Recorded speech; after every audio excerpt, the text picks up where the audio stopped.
I'm Kara. And I'm Adam. Welcome back to Crunchy Cozy Games. Today we are talking about games that are bad. They're just not good. Yeah. I think we've all in the hobby had the experience once or twice where you tell some friends, like, hey, I'm really into board games. And they get excited and they're like, oh, so are we. Mm-hmm. We should do a game night. And then you, excitedly as well, say, like, great, what's one of your favorite games? And they say, Monopoly. Oof. And I mean, you know, you kind of die a little bit on the inside. But because, you know, a lot of us grew up playing those kind of quote-unquote classic games. Yeah. Right? You know, I mean, they're the most accessible. They're the ones that you can pick up at any department store. They're in the toy aisle at Walmart. Mm-hmm. And I will say, you know, I think a lot of stores are getting better. You can get some great games at Barnes & Noble, for instance, right now. But you always find these on the shelf because when people think board games, they think of these classic games. Yes.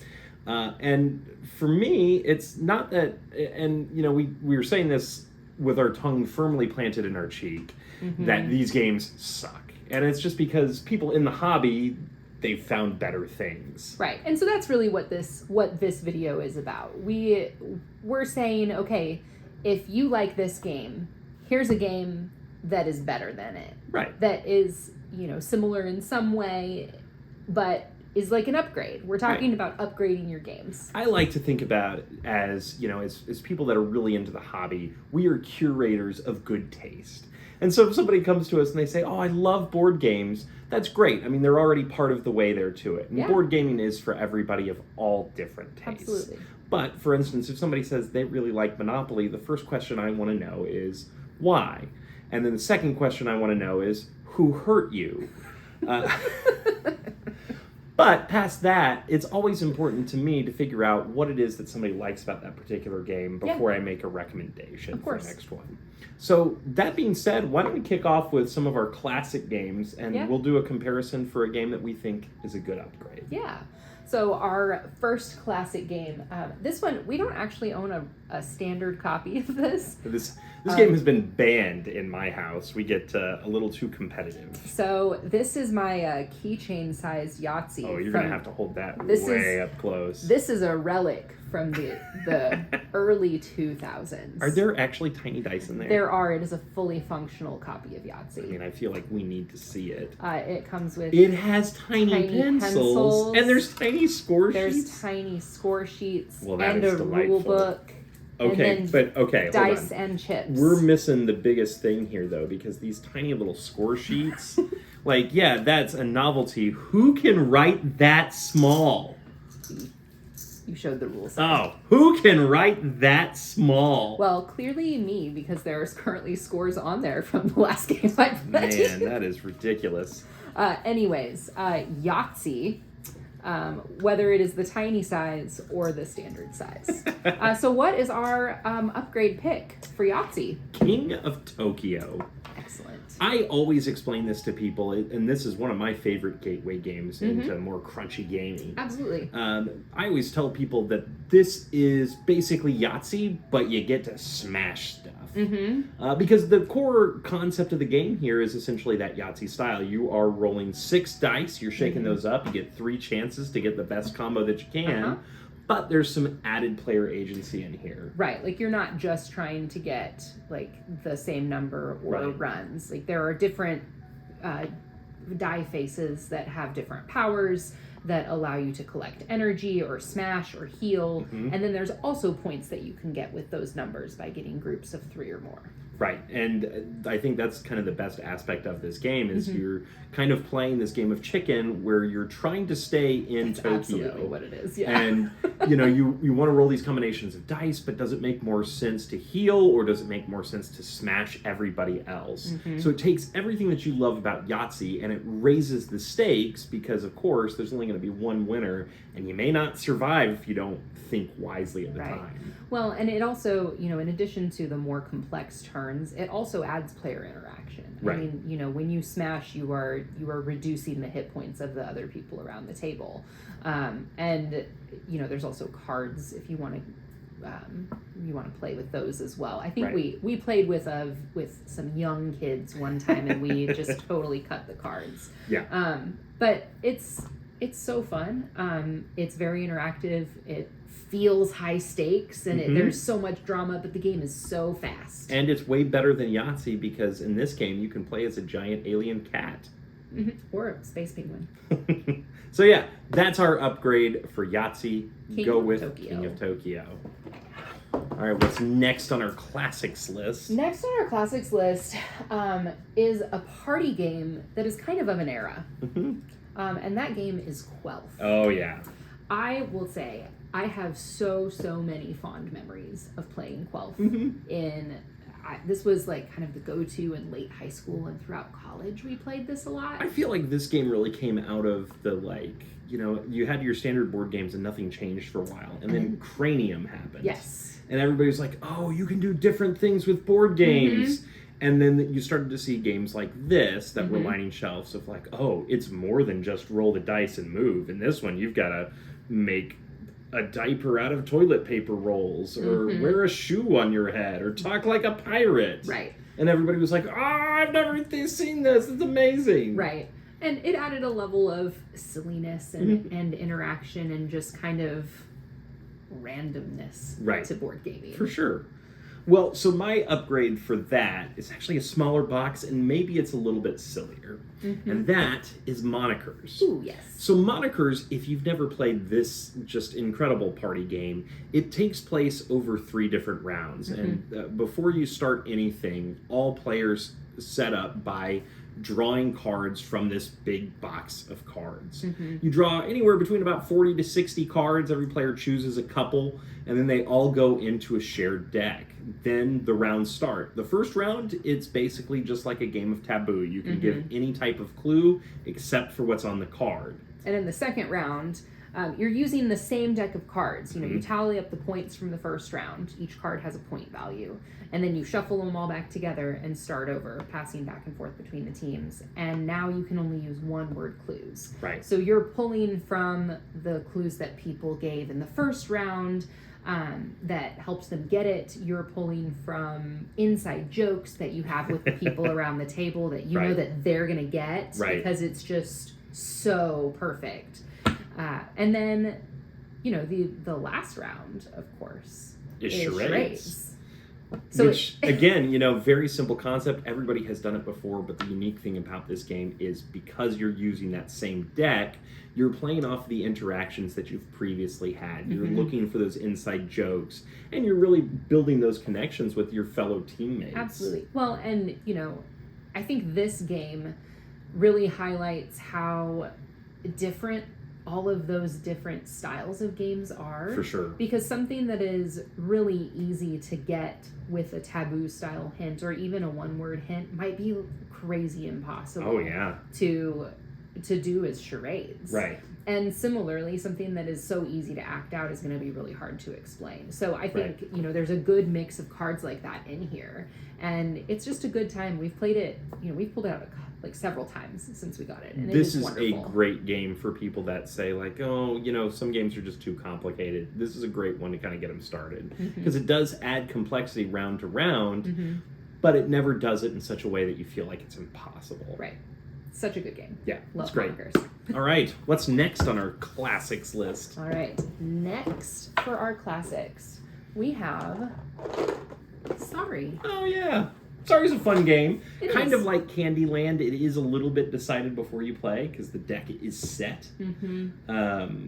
But of course, I think the thing that people really love about this one is you're so close to the end, and then sorry, knocked all the way back to that zero. drama of knocking somebody back is it's just so fun, and just exactly like what you said. That sorry, that's very reminiscent of the commercials. Oh yeah, right. There were TV commercials well, for of this course, board game. This is my childhood copy, so like it's falling apart. Yeah, the boxes. I'm holding it together actually, so it doesn't fall. But I kept that same spirit in mind when I came up with our next recommendation. Okay. Because this one's not exactly a one-to-one, Sure. but I think the spirit is there, and that is Camel Up. So Camel Up is one that it's not really a racing game in the same way. In this one, the players are actually betting on camels that are moving around a map. Yes. Each turn, you shake up a pyramid and you pull out a dice. Well, if that's what you choose to do on your turn, because you can also place a bet. You can bet on the overall winner or the overall loser. You can also place things on the map that will send the camels either further forward or backwards if they land on it, whatever you decide. And so even with those differences, I think this is a considerable upgrade, because the best thing about this game is it captures that drama of sorry. It is so silly. It's incredibly silly because there are 6 dice that are in the pyramid that you're going to use each round, but only 5 are going to come out. So there's going to be 1 camel that doesn't move. Yes. And then you add into that you've got a black and white camel that are going the opposite way around the racetrack. So it's possible for camels to stack on top of one of those and then end up going in the wrong direction. Right, because the camel moves, the camel whose color die is thrown, moves with everything that's on top of it. So if one of those black camels or white camels has the whole stack of everybody and they move backwards, they're taking everybody. In the last game that we played, we had the purple camel that was all the way in the back for multiple rounds. Almost the whole game. Almost all of us had bet on them losing. Right, and so much so that in one round, everybody hopped on one of the crazy camels going the opposite direction, and unfortunately, that is what allowed the purple camel to jump in front and finally win the race. It was wild. It was incredibly wild. It's something that we still mention every time we talk about playing this game, and it's just so funny.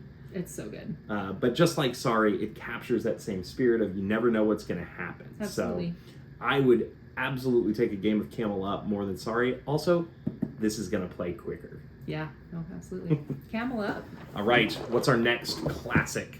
Our next classic is one that is all about life.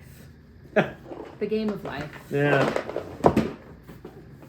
This is another kind of go around the track. In Sorry, you're pulling cards. In this, you're spinning a wheel. Yeah. And, which was kind of the gimmick. That and then the like raised areas on the board that you were laying the stickers on. And like the buildings that you have to like slot into the board. Right. Yeah. What do we think people love about this game? I think it was one of maybe the first roll-in moves where you had some different choices that you could make. Do you want to start in college or start with a career? Do you want to buy the expensive house and live in a really nice house, or take the cheap one? Do you want to have multiple babies? I think you don't get a choice. You have to have babies, don't you? If you land on a baby space, I'm pretty sure you have to put the little people in the van. Yeah. Like that car is the really cool piece. Well, and I think that's the other thing. People love those cars.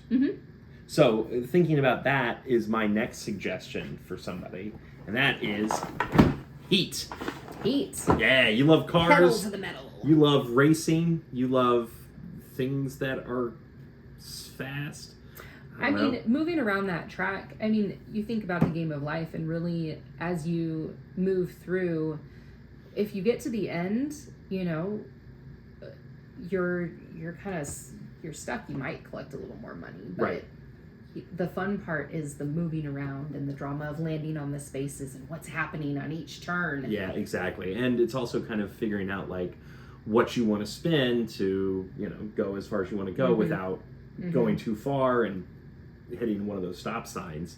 I admit that Heat is not a one-to-one suggestion for somebody that likes life, but if what they really like about the game of life is those different paths that they choose and like how they can do those different choices, Heat's a great game because every turn you are pulling cards that you have in your hand to decide how fast you want to go, what gear you want to be in, and how many cards then you'll get to play. Absolutely. It gives you a lot more control over your turn. There's a lot more strategy. As much as you want the strategy of, I'm going to pick this career, or I'm going to buy this house, like this gives you all of that control that you don't have in life. Exactly. It's got, which is kind of a nice metaphor, isn't it? But Heat is such a unique game in that aspect because it is a racing game, but it's a racing game where you control exactly how fast you're going. You're not rolling a dice. You're not spinning a wheel. Instead, you're saying like, I think this is worth the risk to get ahead of somebody here, so I'm going to play all the cards that I can. Take on some heat. It's definitely one for somebody that has only played a game like Life. It's going to require a little bit more of a teach, but I also think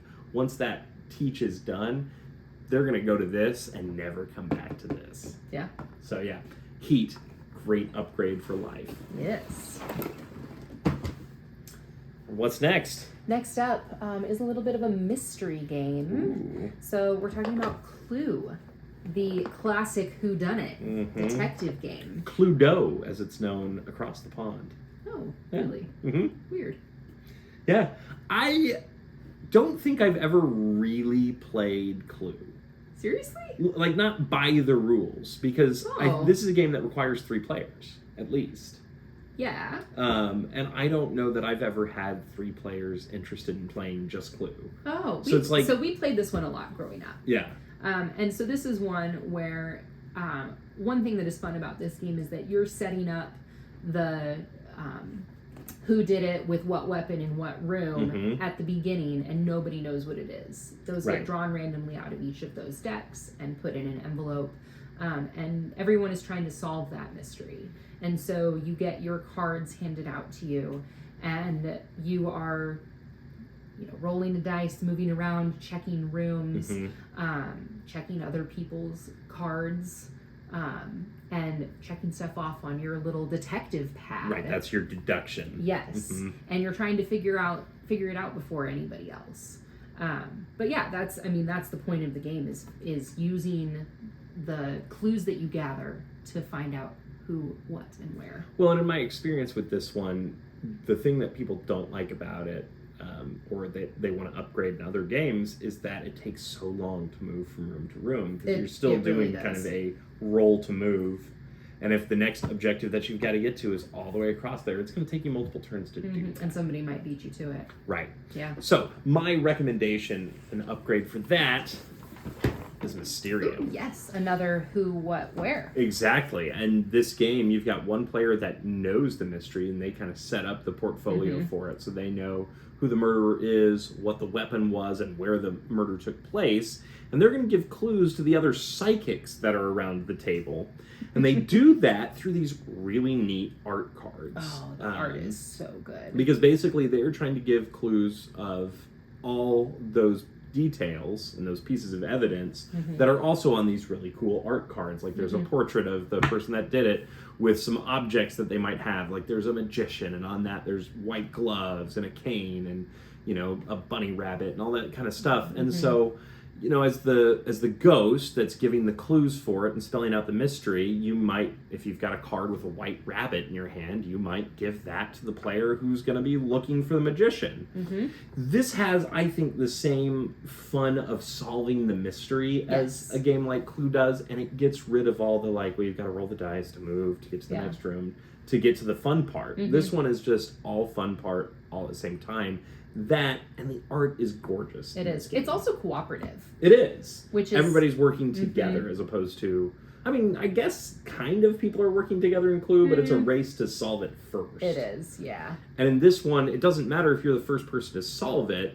What matters is... that everybody collectively is able to solve their unique mystery, so that then you can solve the one big mystery. Yeah, I love Mysterium. Yeah, but if you're looking for a great whodunit, Mysterium is the go-to. Absolutely.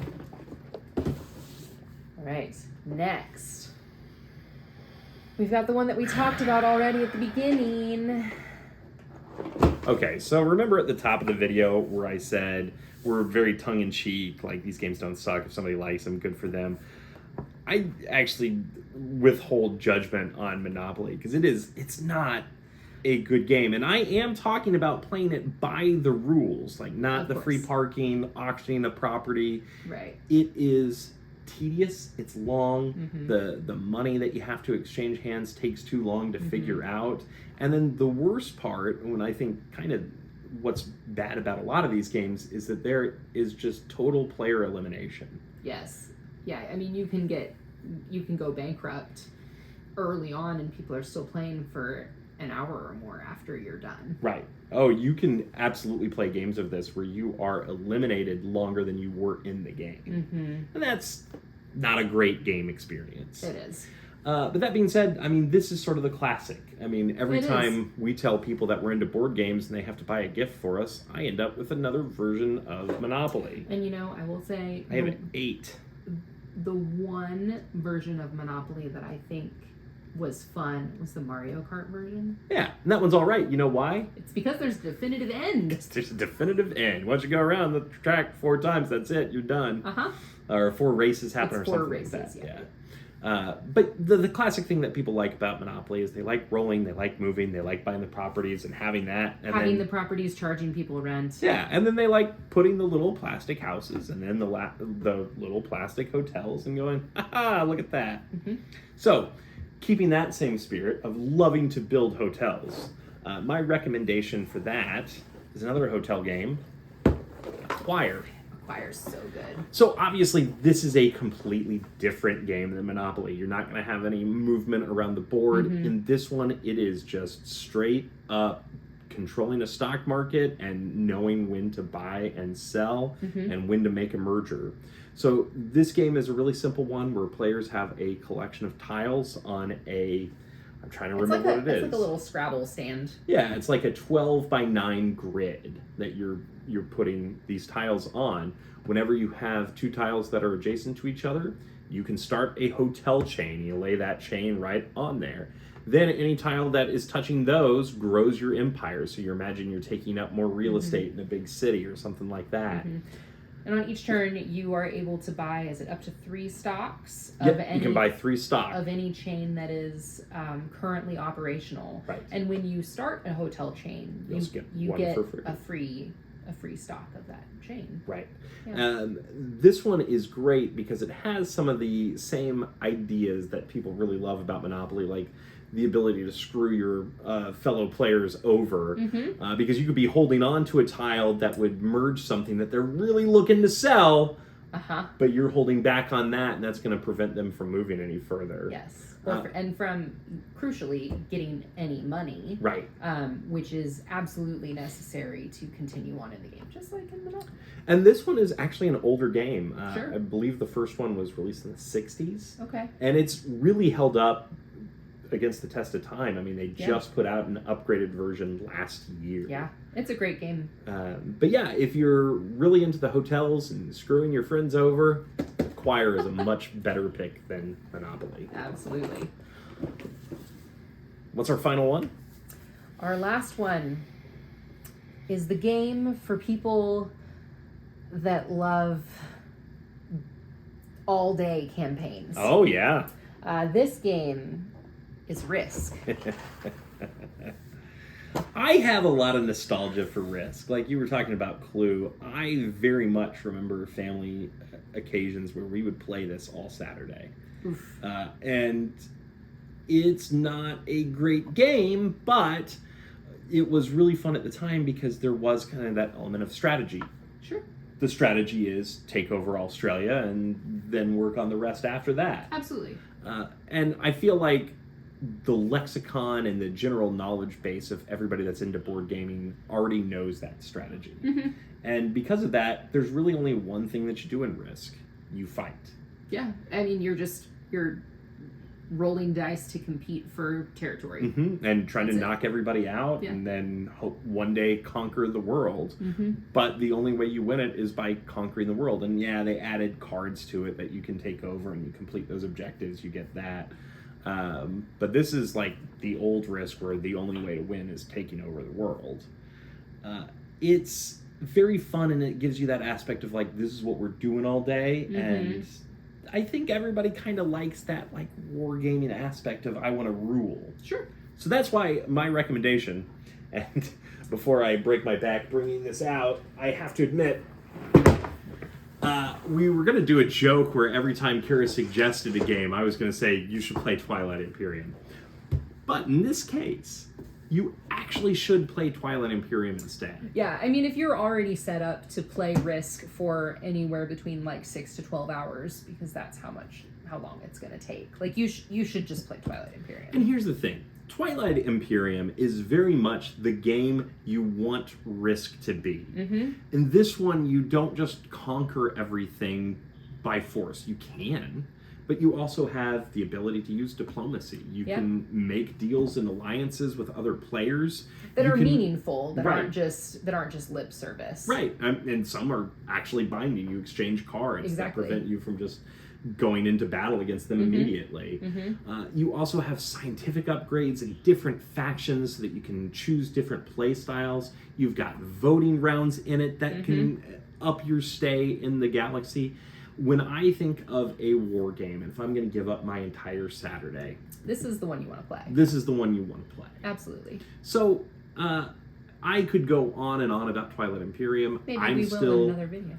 figuring out a lot of this, but it captures that exact spirit of the all-day game. Absolutely.